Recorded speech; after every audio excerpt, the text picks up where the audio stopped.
everyone, welcome back to another video. If you're new, don't forget to subscribe and turn on your post notifications. Right now we are in the car headed to get some coffee and tea, and we wanted to share with you guys how we first met. Yeah, we want to share about how we first met and also the people we were before our relationship and kind of how it affected how the relationship affected how we became in the next few years after, because we were definitely different. Oh, for sure. Me even immature, more so. Younger. Yeah, so it's worth talking about for sure. Yeah, and I'm sure that everyone watching us along the way is interested to know a little bit more about us too, prior to meeting each other. So let's go get coffee.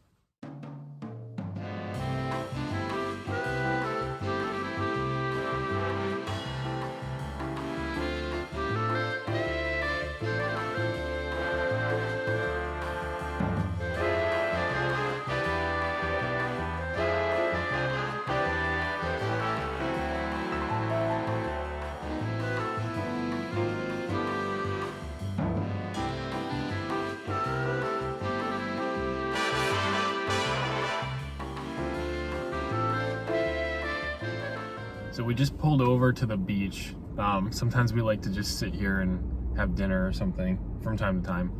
But it's a good place for us to stop and talk. It's a good place to reflect. Why don't you start? Okay, so I guess, what was I like before we met?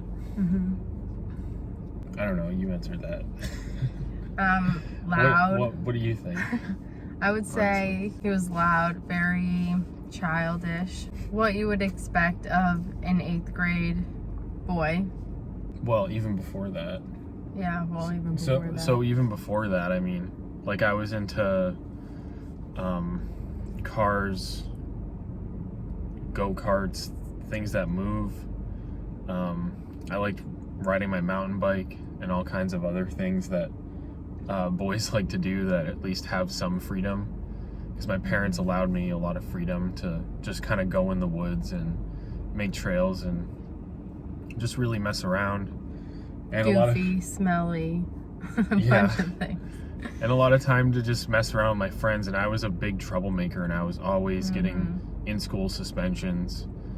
My life had continued to go down that direction. I think that I just would have ended up in trouble with the law, which had almost happened a couple times. And then very rebellious. Yeah, very rebellious. Push your parents' which I think, buttons. Yeah, but it's, I mean, I would assume that there's a lot of boys like that. But after I met Natasha, I think just naturally, I think everything kind of changed for me. And I was less like that, and I started to get more serious about my bike racing and stuff. So, but she really... Your goals changed. Yeah, my goals changed, but she really influenced me just as a person. And I think it just kind of, it just happened naturally. I didn't even have to really try. It's not like I forced it. It's just, she was there for me, and we like spending time with each other, and I couldn't really get in trouble that way. And then for me, before I met Case, I was very into soccer and the sports that I played in middle school and high school. I was always active, whether it was dance, soccer, basketball, the list goes on. So I had a huge friend group, and I didn't have a lot of free time. So between school and doing my academics at home and then being in a bunch of sports and having friends over, that's basically what I did. Yeah, so we were a little bit different, I guess. I was more mature. Yeah, but my problem was I had a lot more free time, and I had like piano and guitar lessons, and that was about it that I had to go to.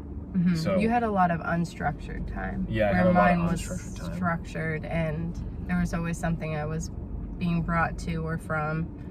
Which is, I mean, it's a good thing when you're able to be in an area and you're a child and your parents allow you a lot of unstructured time. But I think now it's harder for me to enjoy life with more structured time, just because I was used to that kind of freedom of, oh, I can go out and do whatever I want, or I can go make trails in the woods, or I can just really do whatever. So Your free time's more limited. It is, which I'm sure other people notice that too about themselves, and they maybe want more free time, but I guess when you were brought up that way, it kind of, maybe your expectations of what's going to happen later on are a little bit different. You think, oh, everything will be okay, I'll have more time, but it isn't always like that. Time gets smaller and smaller. Yeah. As far as friend groups go, we both had similar friend groups. We just didn't hang out together. But I would hang out with all of his friends. I had a lot of guy friends at that age just because of sports and everything, and being more of a tom girl than a girly girl. So, which is funny because it's the same friends that we'd get in trouble a lot with for many reasons. But I mean, my parents still on the refrigerator have this note from the bus driver that said I threw a muffin at him. So they still keep that stuff and they laugh at it. And we all think it's funny now, but I mean, we were completely different. And even though she hung out with my friends who were all kind of troublemakers, mostly me, it didn't really influence her in that way. So no, you were always kind of confident on your own course. Yeah, but it was a different sort of friendship with them than you had with them. Like when it was the guys, they were all just goofy and trying to show off and be obnoxious. But when there were girls involved, guys have a whole different kind of they act different. Yeah. I never did, but so maybe that's why she liked me, because I didn't really change my actions to impress anybody. Yeah. So at that point in my life, I just didn't care. I think the first time that I met Case was in one of the classes that we shared together. At our school, it was called guided learning time, which was basically a free period for you to get help on like homework and to do the things that you may not finish at home or that your parents might not be able to help you with, I guess. But we both had so-called learning disabilities, which mine was being a slow learner. And still to this day, I struggle with it's funny because in other areas of my life, I mean, I study things a lot, think deeply about things, and I add to music composition and everything. But for some reason, like when I talk, sometimes it takes me a while to try and link sentences together, and it makes me feel sometimes like I'm not as intelligent because I'm just upset because I can't get the words out fast enough. But you're just a little bit slower with processing. Yeah, I can process everything. It's just sometimes it is a little bit slower. Same with me. My learning disability was mostly with reading and language, stuff like that. But over the years, I think, especially with not being in school now, it's not as much of a barrier as it seemed when we were in classes. It just took me longer to take exams and stuff like that, so I'd get like extra time. Yeah, so would I. I would get extra time, but now we study a lot and read a lot, and I think that those are things that, you know, a lot of people probably wouldn't do. And whether or not you have a learning disability, it doesn't really determine how intelligent you are, because in one area I could be really good at music, and I really was growing up. I was such a natural, and but then like I'd have to have extra time on tests and everything because I wasn't fast at school. So well, it was also the teachers that were involved that helped with our experiences in that classroom, because if it wasn't for the people that we had one-on-one time with, we might have a different view of reading and the things that we do today naturally, where we might not be as apt to like pick up a book and read because it was more difficult for us. So I think their encouragement was super helpful. We had to work really hard, but that's almost besides the point. But the whole point was that we were together in that sort of special education, and so we ended up actually spending a lot of time together in those guided learning times. We didn't talk to each other though. We were just present at the same table. Or in the grades before, like 6th and 7th grade, we were in a lot of the same classrooms, but we didn't really know each other at all.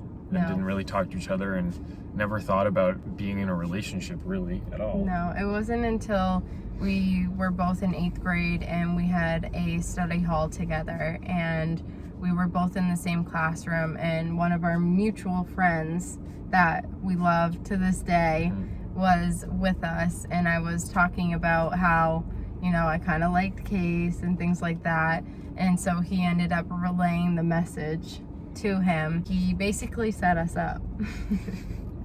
So thanks, Alex. Which was, at the time, it was also immature and childish. It was funny because at that time I think we still had outside time where at lunch we could go outside, and like so recess, yeah. basically. Yeah. Her and her friends were sitting in a circle. I went to the circle and I just asked her out, basically, which is kind of funny because it's not like we could go anywhere. I didn't have a driver's license or anything. I have a different view of it though. Okay. We were all sitting in a circle on the lawn just having a good time, and he and a couple of the guys like got him encouraged enough and pumped up to go over to the circle and sit next to me. Yeah, I remember I've that. tried to have a slight conversation with him, but he was super quiet and shy and he wouldn't look at me. So he basically mumbled under his breath when no one was looking, "Will you go out with me?" And I said, "Sure."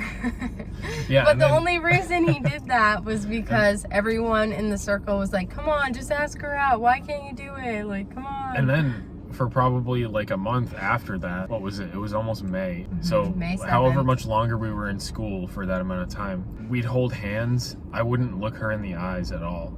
And we also held hands wrong. So Yeah. we held our hands like this together, and people would always make fun of us. So, but we didn't make eye contact for basically the rest of it was like another month in school at least. That Well, was I the would kind of look the at funniest you part. and you would just look straight, and then when I wasn't looking at you, you'd look at me, and it Or was look just down. Yeah. Yeah. And he also wouldn't eat at lunchtime. He wouldn't get lunch because Well, I was over when I was that age. See, I wasn't thinking about getting with girls. I mean, you're in middle school. How old were we? Like 14, 15. Yeah. But I was overweight at that age already. Then I'm like, oh, well, I'm with someone now. I got to look good. So then for a while, I just wasn't eating. I did lose a lot of weight because I'd ride my bike and not eat. I did get pretty skinny after that. But yeah, I was a pretty large kid. I was one of the largest boys in our grade at that time. Well, you were also much taller than most of the people that we went to school with. I was probably already 6 feet. But basically after that point, and once we were done school and we weren't seeing each other every day, our parents helped, because at that time we weren't driving. We didn't have our licenses, so we had to ask our parents, "Will you drive me to her house or his?" Vice versa. Yeah, so parents had to drive us around. That's why I thought it was funny asking someone out, because it's like, you know, it's not like when you're older if you're trying to get on a date. Definitely silly. But then as the years went by and we were in high school, things really started to change then, because we, over the summer, had bonded pretty well, and it just took off from there. Yeah. That's about all I can think of.